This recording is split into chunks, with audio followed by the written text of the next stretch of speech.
In today's video, I'm going to teach you how to create social media posts in Canva.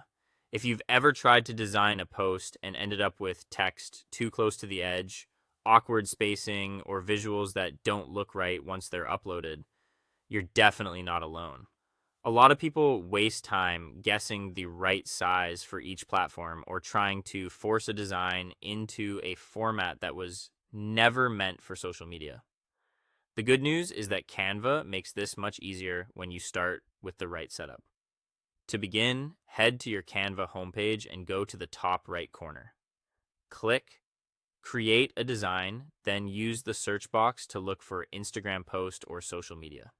From the results, choose a standard square format like Instagram post, which is 1080 by 1080 pixels, or a square Facebook post.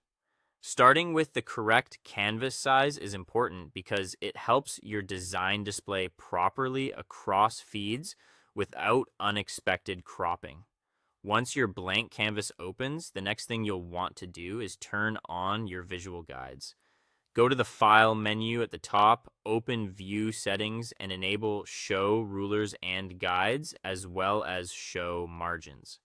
This adds a visible boundary around the canvas so you can keep important text, logos, and graphics safely inside the area, most likely to display well on mobile devices. It's a simple step, but it makes a big difference in keeping your post clean and readable.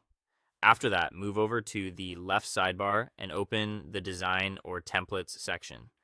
In the search bar, type a phrase that matches the kind of post you want to create, such as a sale graphic, a business tip, or an announcement.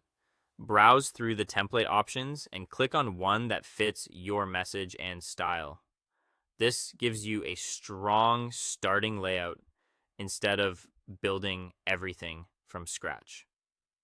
Now it's time to customize the text.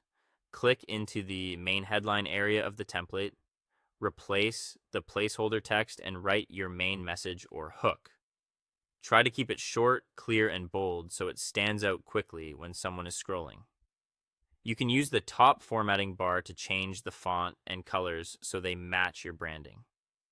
For any secondary text, keep it smaller and neatly positioned underneath, making sure everything stays easy to read and not too crowded.